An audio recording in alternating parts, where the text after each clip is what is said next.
Alhamdulillah pada malam ini kita sudah dapat berkumpul bersama-sama dalam sebuah majelis yang sangat mulia yang diadakan oleh adik-adik kita mahasiswa daripada Fakultas Usuluddin Muhammadiyah Aceh ya. Semoga acara ini mendatangkan rahmat bagi kita semua. Nah, hadir malam ini bersama kita Bapak Ibu Wali Kota, Ibu Wali Kota Banda Aceh, tapi diwakili oleh Bapak pimpinan Badan Daya Kota Banda Aceh yang tadi sudah menyampaikan sambutannya. Hadir juga Bapak dari Pak Irwanda, mewakili Dinas Syariat Islam Kota Banda Aceh. Ada bersama kita Pak Dandim yang diwakili oleh Bapak Dan Ramil Kecamatan Baitur Rahman ya, Bapak Retno ya. Nah, selamat datang Pak Retno, terima kasih. Ada bersama kita juga dosen atau guru daripada adik-adik mahasiswa, Bapak Wakil Dekan, sahabat dekat saya Pak Zulkifli, juga tinggal di Ulekaring, yang duduk Bahawi Lentuan merumpok dalam majelis zikir, dalam majelis pengajian, insyaallah dan syurga tengok terakhir rumpok. Amin ya amin. Mandum kondang untuk dua baju mandum. Juga kita hormati hadir bersama kita Bapak Kecil ya, Bapak Kecil Kampung Setui. Sebetulnya malam ini jadwal Pak Kecil Setui malam ini, hanya makanya kayaknya hadir malam ini. Jadi Pak Kecil Setui ada Pak Saifuddin, Pak Imam, mereka ini bukan undangan tuan rumah. Nah, kami ini waktu mereka ini, waktu pengajian malam Rabu di Masjid Setui bersama Pak Imam hadir juga ada Wali Setui ya, Wali Nanggro Setui, Wali Nanggro Tuai Tasawuf Kampung Setui. Itu sangat dikenal orangnya yang selalu pakai serban hitam. Nah, gue serban putih, gaknya hitam saja. Ya, baik.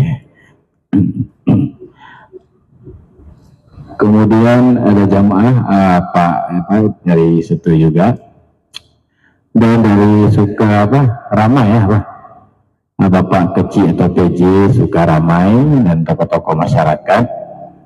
Tadi bersama kita para pejuang-pejuang pengajian tasawuf dan zikir, membaca la ilaha illallah tarat isribe. Ada hadir guru kita Dr. Zainuddin, ada Bapak Ketua PW Aceh Bapak Kecil Kamaruzaman, dan juga Pak Nasrul Ali ya, kami sebut dengan Gubernur MPTT Kota Banda Aceh.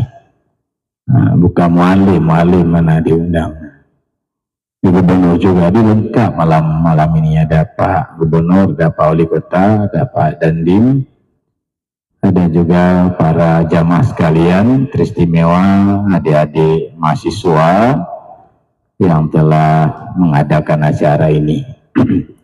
Bahwa tadi sore saya telepon Wali Ulekaring, saya bilang coba baca malam ini, baca makalah tentang salat.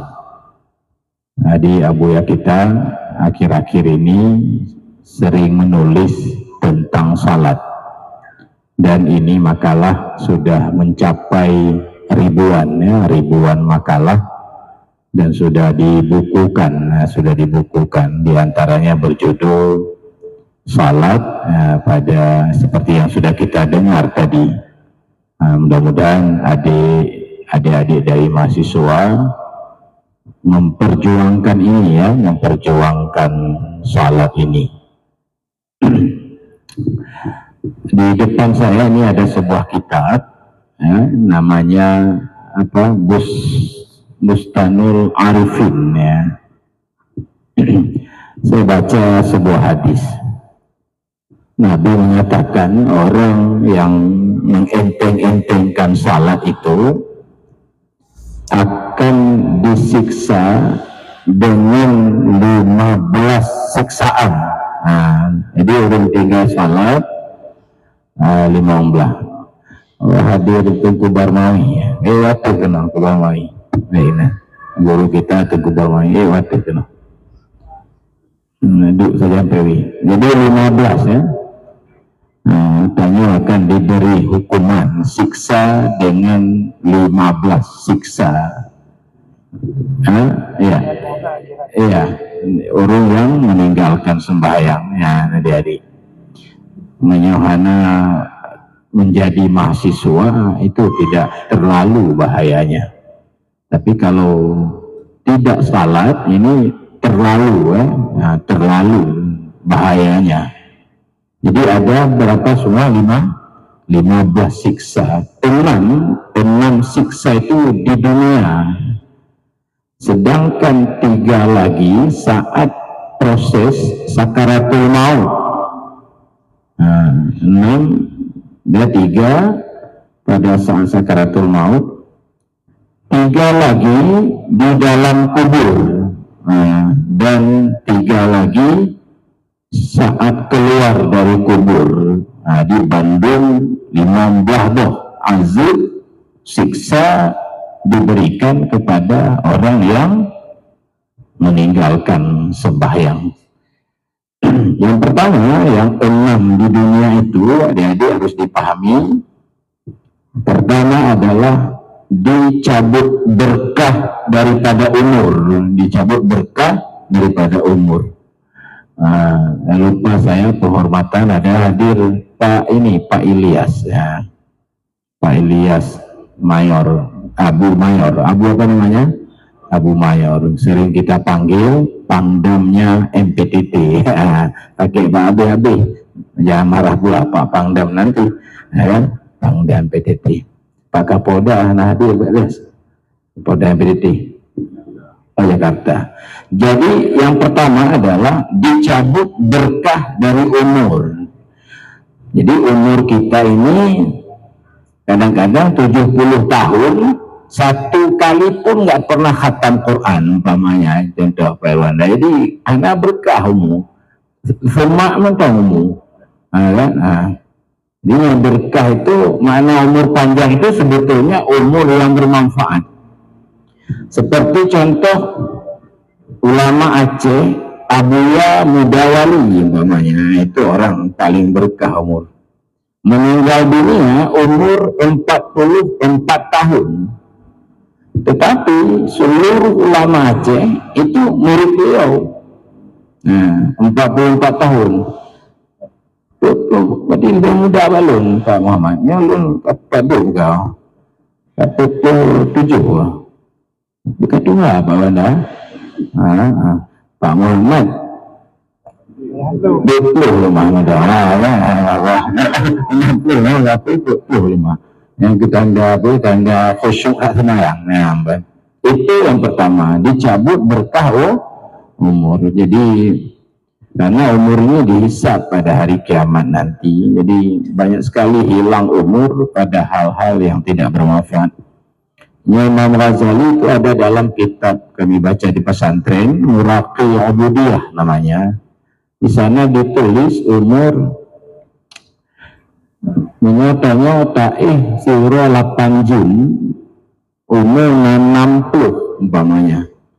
Itu habis umur untuk tidur saja 20 tahun. Namanya umur 60 katanya 20 tahun, tapi sisa umur 40. Jadi nalala itu bu, nasilala melapan jam ciro dari SD zaman. Nah sangat lewat kampung tahlu lale.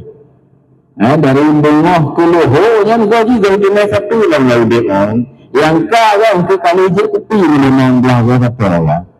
Jadi nalala melapan jam, jadi baik dah lebih le. Berarti abis umur ke lale mentong. Maaf Pak Reno, bahasa Aceh apa no Oh je coba Parno ngerti saja. Jadi habis umur untuk lalai berapa tahun? 20 tahun. Nanti tadi umur tinggal umur 60 tinggal 20 tu potong ke balik 15 tinggal 5 kapal lah ya kan? Kayaknya tak berapa. Jadi itu dia berkat umur bercabut oleh Allah gara-gara tidak sembahyang. Yang kedua, tanda-tanda orang saleh itu hilang dari mukanya. Jadi saya percaya ada orang gumadi lego. Betul kan lah ciragu dulu ni dimohon aja lah. Si hai patih lego dah. Hai percaya lego. Kan? Mesti kalau kita bantu si hai kerja patih. Hai kerja percayanya.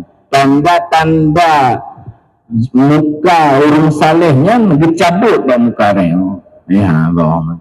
Walaupun yang tengah gelih tak, hai patih je. Walaupun senyum-senyum, ya kan? Kena lagi latih. Yang dulu je no. Lagi itu dicabut muka orang apa tanda-tanda kesalahan.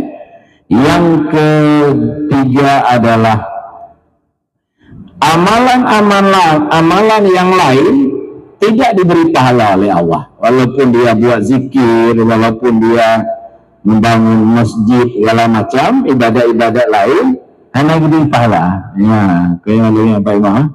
Yang Pak Imam lebih haji mafhum bahnya.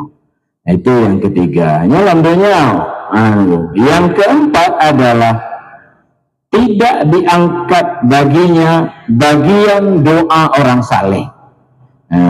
Doa-doa orang saleh ya buat. Hanaruh tanya dalam doa-doa orang saleh. Enggak masuk. Orang saleh itu berdoa dia. Pengarang kita berdoa. Ulama-ulama itu berdoa kepada umat. Enggak masuk kita di dalamnya. Karena kita mengabaikan sembahyang. Itu yang keempat. Yang kelima, dicabut berkah dari rezeki. Jadi gaji berpahala gaji. Suaminya bergaji, istrinya punya uang, tapi hana berkah. Katanya umpu haba hana can itu. Lagi pak je katanya, pahala apa ini? Dia tanya untuk kita haba hana can itu. Kita hana can apa yang dipahjai. Yang mana? Yang pajancan, mati guduh gapuh. Mata bacut, yang baru can. Hidung bacut. Jadi dicabut yang kelima, dicabut berkah daripada rezeki. Jadi hana berkah. Walaupun uangnya banyak, tidak ada berkah. Apalagi uangnya tidak banyak. Yang keenam, doanya tidak diangkat. Jadi walau kita berdoa tidak diangkat. Yang Bapak Ibu, adik-adik semua, 6 hukuman diberikan kepada orang yang meninggalkan mengabaikan sembahyang. Maka sembahyang dan qada jumhur atau mayoritas para ulama itu mengatakan wajib qada salat walau ditinggalkan dengan sengaja. Baik lupa, baik tertidur atau sengaja qada ulang. Kemudian yang ketiga musibah, 3 siksa saat datang maut. Berarti proses datang maut. Tadi malam kami ngaji di mana ya tadi malam? Di dalam Lagang. Ini salah satu ibadat hati yang paling terpuji itu cinta mati. Cinta mati. Artinya kita harus ingat-ingat selalu mati. Barangkali pertemuan malam ini, barangkali di Taman Budaya ini, barangkali pertemuan terakhir kadang. Nah, ini ceramah kemulih dah dengar Pak Muhammad.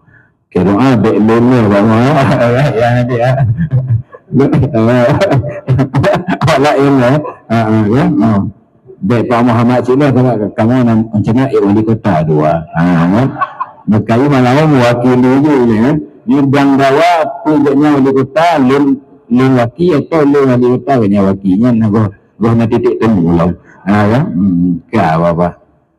Jadi Itu yang pertama. Mudah-mudahan kita yang hadir ini panjang umur ya, untuk bisa memperbaiki diri dulu. Jadi diberi siksa saat datang maut, mati dalam keadaan hina, mati dalam keadaan zalil, zalilah, hina. Ini bisa mati dalam keadaan su'ul khatimah. Su'ul khatimah, su'ul khatimah itu ada dua macam. Ada yang paling bahaya, matinya kehilangan iman, kata kitab Sirajut Talibin ini. Ada matinya lalai, karena kita akan mati sesuai dengan kebiasaan hidup. Umpamanya kita dalam hidup ini, adik-adik mahasiswa, kita sering ingat apa? Yang sering kita bicarakan itu apa? Yang sangat kita sukai itu apa? Itu datang saat datang sakaratul maut. Karena itu seorang ulama Aceh bernama Syekh Abdul Rauf As-Sinkili ya, beliau mengatakan dalam kitab Tanbihul Masyi, kami kemarin Sabtu kemarin sudah mulai, kita sudah buka pengajian kitab Tanbihul Masyi karangan beliau, langsung di makam beliau di Syah Kuala. Jadi insyaallah dalam setiap bulan kita mengadakan hari Minggu pertama atau ketiga, dan jika perlu kita tambah sampai setiap hari Minggu. Jadi dalam kitab itu Tengku Syah Kuala mengatakan, dalam hidup ini berdasarkan hadis Nabi mengatakan orang akan mati dalam kebiasaan hidupnya. Ya, maka biasakan, kata beliau, dalam hidup ini membaca zikir, terutama zikir la ilaha illallah. Banyak-banyak. Itulah makna seribe dalam bahasa kita, ratib seribe, bukan 1000 kali. Jadi anak muda Pak Muhammad pakat melatib. Ya bang, melatib. Seribe ribuan, ikat mutu boh, aku fikir, mana seribe? Oh bukan, 1000 itu kiasan, sama seperti protokol bilang, saya minta maaf beribu-ribu maaf. Tanya ribu kan juga ikut dengan menyom, itu bahasa majas. Ya bahasa hakikat ini pakai lagi apa? Minta maaf. Kita panjang kan? Jadi khilah juga, mohon maaf beri-beri. Itu makna seribe dalam majelis ratib seribe. Jadi Anda jangan takut, karena ada tengku-tengku takut kepada majelis ratib seribe, padahal hanya baca la ilaha illallah, nggak perlu takut. Ya.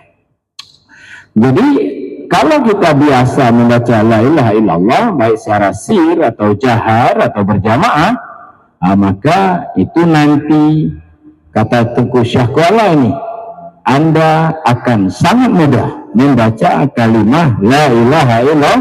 Jadi kita meninggal dalam keadaan mulia, tidak hina.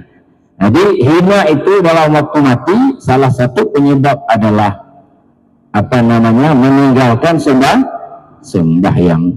Saya ulangi, siksa pertama diberikan bagi orang yang mengabaikan sembahyang pada saat datang maut adalah mati dalam keadaan hina, mati dalam keadaan tidak sempat taubat, mati dalam keadaan tidak baik. Itu bagi orang yang tidak meninggal, yang tidak melakukan salat. Kemudian yang kedua, mati dalam keadaan lapar. Sakit amat tengah tak mati yang urung tinggal salat. Maka tanya kan harus perbaiki salat. Orang yang selalu salat ini harus meningkatkan lagi. Nanti kita lihat dalam makalah tadi sudah kita baca.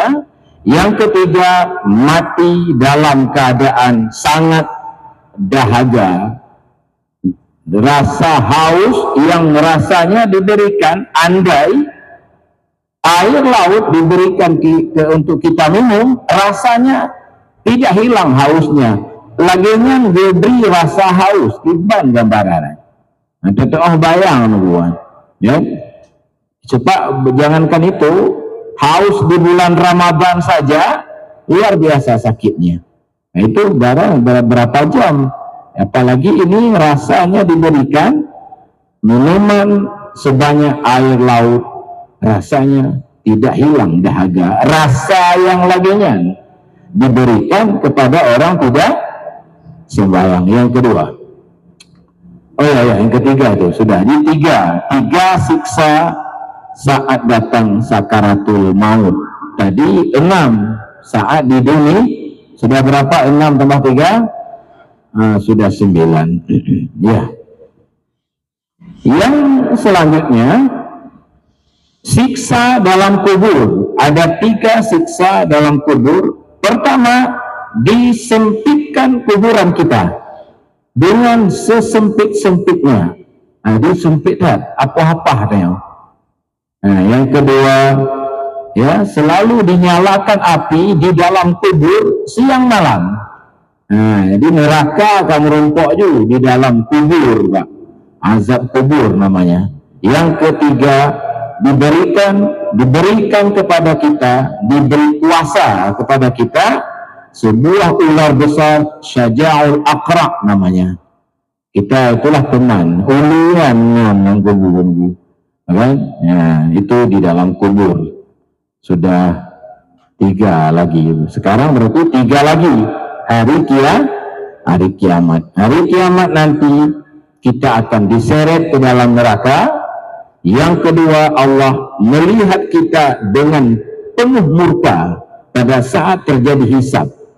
Allah melihat kita dalam keadaan penuh murka. Dan yang ketiga, kita dihisab dengan hisab yang sangat sukar sekali. 2 minggu yang lalu kami sudah mengaji di Masjid Pangoraya kitab Tanwir Qulub. Tanwir Qulub. Di sana dikatakan di antara perkara yang kita wajib yakini ada hisab pada hari kiamat. Itu ada surat Al-Hakumut Takasur, ujungnya summa latus alunna yauma izin anin naim, dihisab. Jadi hisab ini terbagi-bagi, ini hisab. Hisab. Ada hisabnya, ya, dengan hisab yang sukar sekali. Pakai ayatnya ini, selama bisa dipersulit, ngapain dipermudahnya ayatnya baru. Selama bisa dipersulit, untuk apa dipermudah? Itu dihisab seperti itu kepada orang tidak salat. Ada hisabnya yasira, ya, itu sedikit dan mudah. Pamannya seperti kita di sweeping, mbak jalan di polisi, ya. Hanya ditanya aja, Pak, STNK-nya ada Pak di kantong. SIM ada juga. Udahlah, jalan terus. Lagi kan hisab di. Tanyong di. Tapi nanti polisi karena tanyong sering melanggar, dibeli supaya menjadi pelajaran. Yang tu Pak Ponten Honda itu, bukan anak pasang Ponten. Jadi dipersulit, dan itu bagus untuk supaya tanyong biasa dalam melanggar lalu lintas. Nah, itu ada juga ternyata pada hari kiamat. Ada yang dipersulit dengan sesulit-sulitnya, itu diantaranya orang yang meninggalkan salat, dan jamaah yang hadir malam ini akan dipermudah dengan semudah-mudahnya. Amin, ya. Angalu tanyong, Bapak penuhmu, pelan-pelan aku kerja, kamera. Kita menuju surga, aku tanya apa juga, nanti kamu coba kapak juga tuduhan. Nampak retno, amin. Pak Imam si ketua,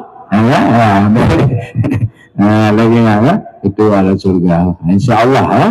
Mudah-mudahan dapat menolak apa, amin. Juga pecukun, karena kan sulit ketemu surga. Hanya orang-orang pilihan yang paling banyak itu penghuni neraka. Maka Quran mengatakan walaqad zara'na li jahannama kasiran, kami siapkan neraka jahanam kepada kebanyakan jin dan manusia. Itu kata tafsir Sawi, itu kebanyakan itu adalah dalil ya, dalil bahwa apa namanya penghuni surga itu sedikit. Nah, insya Allah kita masuk ke dalam yang sedikit itu. Maka oleh karena itu adik-adik mahasiswa fakultas ekonomi ya kan. Jadi benar luntang Pak Jo kan bawanya apakah fakultas ekonomi mentah fakultas yang kan ekonomi fakultas pekat. Nah kan, dan besok nggak apa-apa lah. Nanti tahun depan atau kapan-kapan buat lebih syiarnya lebih besar lagi. Jadi semua dilibatkan. Tapi ini lumayan juga ini. Ya. Nah, jadi tanya Gino tugas tanya yang belum salat ya. Nah, yang tidak berjamaah berarti berjamaah. Yang belum mampu memahami hukum-hukum salat, doa-doa, rukun-rukun salat itu belajar. Dalam salat itu ada sunat-sunat di dalam salat, ada rukun-rukun dalam salat. Ada sunat ab'ad namanya, ada sunat hay'ah, ada yang makruh. Malam Jumat kemarin kami baca kitab Sabilal Muhtadin di Balai, itu ada 30 perkara makruh dilakukan di dalam salat. Ada juga perkara-perkara yang membatalkan salat. Nah, itu pelajari itu dulu. Ya. Bila tertinggal salat selama ini qada kembali. Nah, itu mayoritas ulama fikih mengatakan termasuk salat yang ditinggalkan dengan sengaja. Nanti dibahas dalam pengajian-pengajian.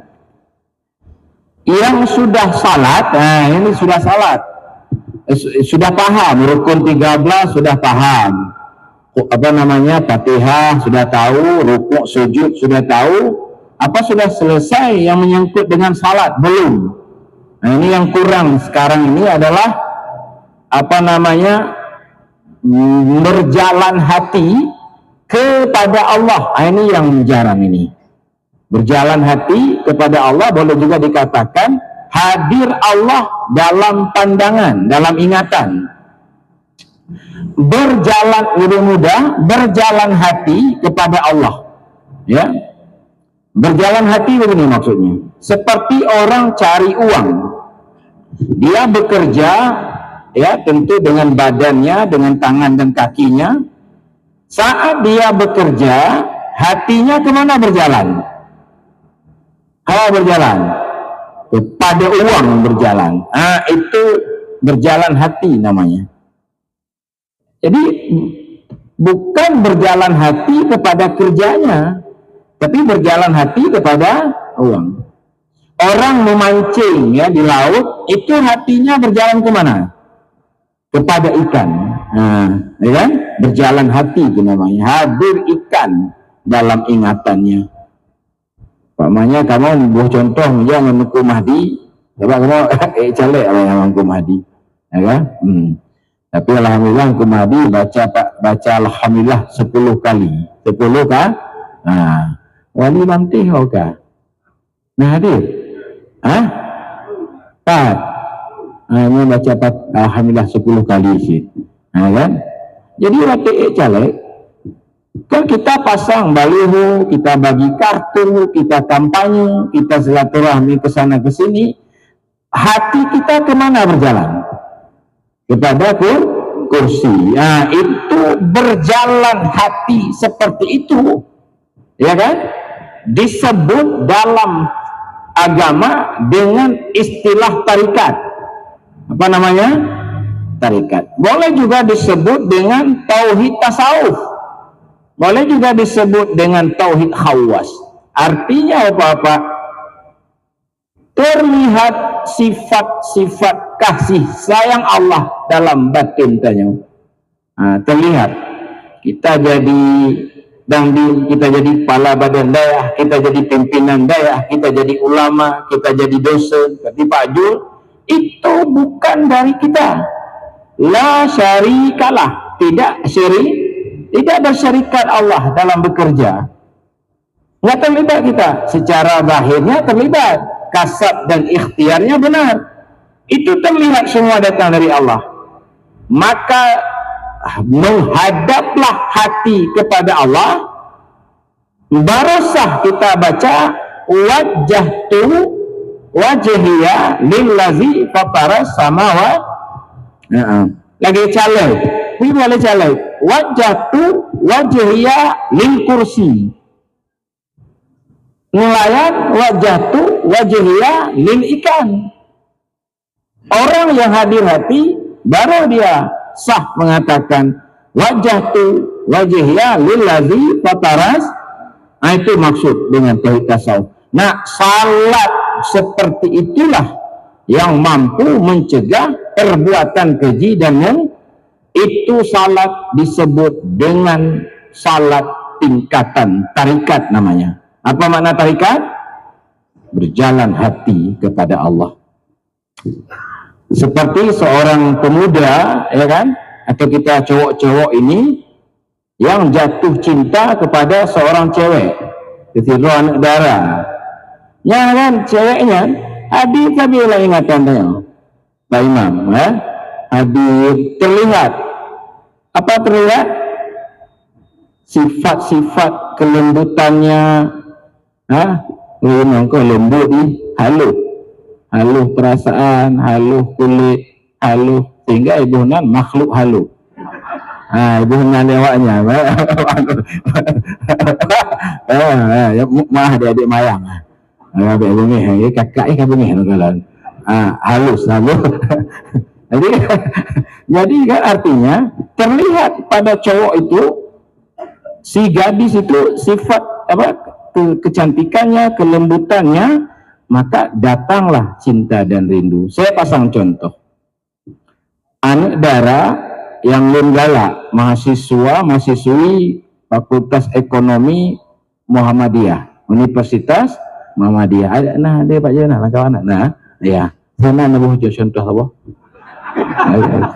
Mayang tu bunga serius itu ya. Agak tabunglah si bunga apa mayang, si bunga. Kalau Pak Jul itu mahasiswinya tuh si bunga itu. Udah sering Pak Jul lihat, tiap hari Pak Jul mengajar. Tapi Pak Jul nggak pernah suka sama dia. Kan? Saya yang suka ke dia. Si bunga. Si bunga itu pun nama. Si bunga, si Cung ni cik. Si Cung, si bunga ajalah. Kalau Pak Jul sebagai dosen hanya percaya di fakultas beliau ada gadis yang bernama Bunga. Tapi Pak Jul nggak pernah ingat, nggak pernah hadir dalam ingatannya. Itu namanya akidah, namanya tauhid awam. Saya siang malam hadir si Bunga dalam batin. Watim ja'i lu'adu sama. Dah tidur boleh kamu Pak Imam yang bakin tanda pengalaman nanti bengah lu menjaga kan WA ni dah tu dah sarapan pagi belum lu minggu walau dekat lo kalau tengah sudah sarapan pagi karena kenapa hadir ingatan saya selalu kepada di makanya Pak emas 6 juta si manyam nama hele. Kan Pak Maji si bunganya kan anak Pak Muhammad Pak Maji. Sekali Pak Muhammad Pak Inangki 20 manyam tunggu. Baru dia tamang kuno. Tolong je cik Pak. Yang penting si bunga baik ni penuh kawan lain. Hana mahai 6 jutanya Pak jika hati sudah berjalan. Ya kan? Tapi kena si bunga gratis loh halun penuh. Apa jadi? Itu hadir namanya. Salat Pak, kalau hadir Allah dalam ingatan, makna hadir Allah dalam ingatan bukan alif lam ha Allahu, bukan hadir kalimat itu, tapi hadir terlihat semuanya datang dari Allah, sifat kasih sayangnya yang tayang baron Pak Muhammad jadi kadisan pebut Allah pebut Pak Muhammad kayaknya Pak Joji ke dosen Pak Retno jadi apa Bandaramil itu kena siapa itu Dari Allah juga. Sehat kita dari mana? Dari Allah juga. Anak istri kita dari mana? Dari Allah. Kita masih panjang umur, siapa yang panjangkan?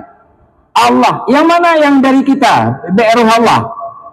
Yang nggak ada. Terlihatlah itu semua, datanglah rindu karena sudah hadap hati, baru sah kita katakan inna salati wa nusuki wa mahyaya wa mamati dan seterusnya, wajahtu wajhiya dan seterusnya.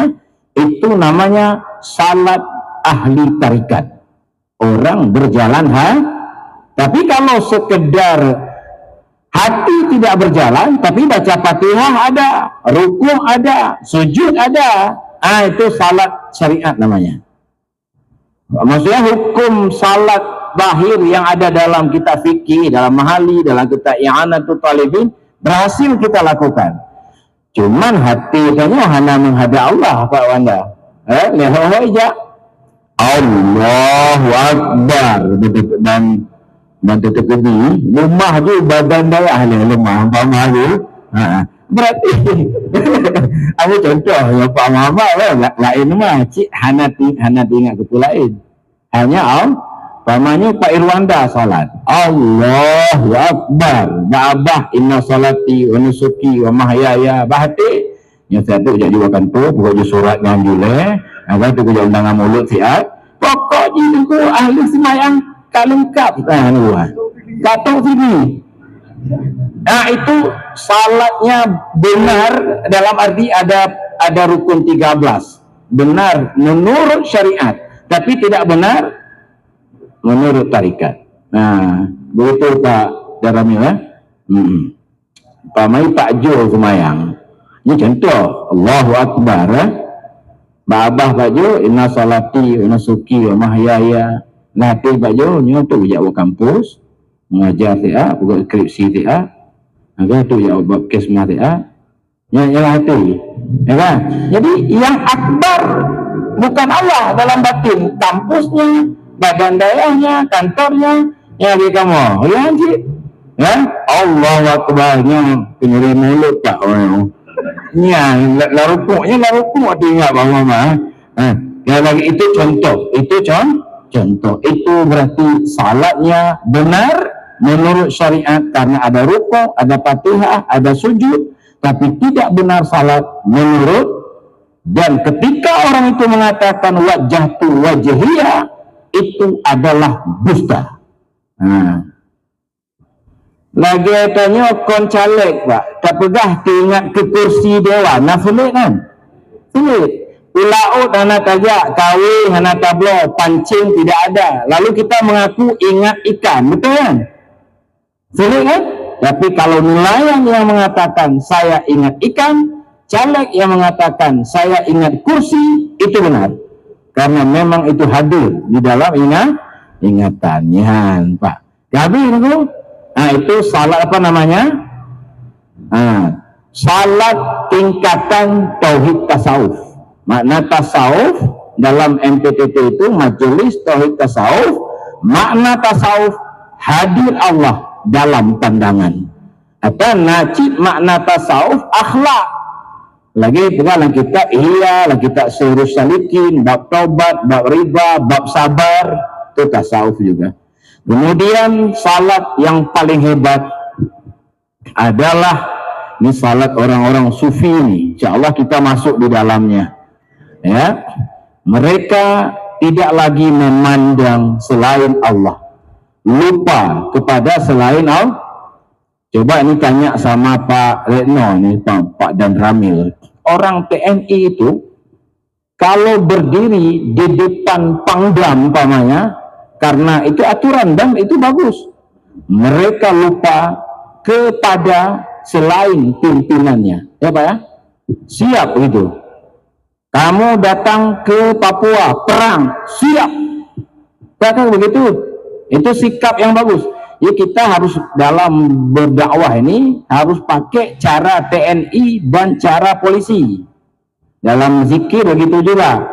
Malam ini ada ceramah di apa Taman Budaya, siap. Ya, nak tebak-tebak Allah Tuhan. Anda jelas. Agak siap. Bagaimana ini maksud saya? Pimpinan, bawahan, kalau berada di depan pimpinan, itu hilang ingatan selain kepada pimpinannya. Yang dia ingat hanya pimpinan. Seperti orang cari emas, lupa ingatan kepada longsor, kepada mati, lupa. Dia hanya ingat satu, apa? Emas. Itu bagus. Nah, sekarang Pak, ketika berdiri di hadapan Allah, lupa selain Allah. Alam ini lupa juga kita. Alam ini buatan dia tidak berdiri sendiri dia. Dia karya Tuhan, ciptaannya, keberadaannya hanya karena keberadaan Allah. Dicipta oleh Allah, dihidupkan oleh Allah, dimatikan oleh Allah. Maka wujudnya bukan wujud hakiki. Lupalah kita kepada selain Allah. Lupa perbuatan selain Allah karena tidak terlihat perbuatan selain Allah, tidak terlihat sifat selain Allah, tidak terlihat wujud selain Allah, terlihatlah hanya Allah. Baru sah kita mengatakan wa iyyaka nasta'in, hanya kepadamu ya Allah kami bisa minta tolong. Kenapa hanya kepadamu? Karena selainmu la haula wala quwata, nggak ada kekuatan, nggak ada daya, nggak ada kehendak, nggak ada wujud padanya. Dia adalah sebuah lukisan bagi pelukis. Hanya sebuah karya yang tidak berdiri sendiri. Itu namanya tauhid sufi. Itu orang salat, itu para wali-wali Allah itu begitu salatnya. Kita biasanya model yang pertama tadi. Berarti yang hadirnya model haji. Amin itu. Begitu kira-kira. Nah, itu namanya salat tingkatan ahli hakikat. Salat apa namanya? Ahli hakikat. Nah, kita mulai dari mana adik-adik? Kita mulai dari yang pertama dulu. Kita belajar rukun 13, niat Fatihah, rukuk, sujud. Fatihahnya harus fasih, tasdid-tasdidnya dijaga, tajwid-tajwidnya dipelajari supaya sah tingkatan awal dulu. Karena kalau tidak syariat yang benar, kita nggak bisa memperoleh tingkat kedua, apalagi tingkat yang ketiga. Nah, itulah gambaran salat yang sebenarnya. Nah, insya Allah Bapak Ibu, tanda-tanda siksa yang 15 tadi, insya Allah tidak diberikan oleh Allah kepada kita. Barangkali itu saja ceramah malam ini. Sudah jam 11, sudah cukup. Lebih kurang dari jam 11, mudah-mudahan bermanfaat. Kita tutup dengan doa. A'udzubillahi minasyaitonirrajim. Bismillahirrahmanirrahim. Alhamdulillahirabbil alamin. Wa shalli ala sayyidina Muhammad wa ala alihi wa sahbihi ajma'in.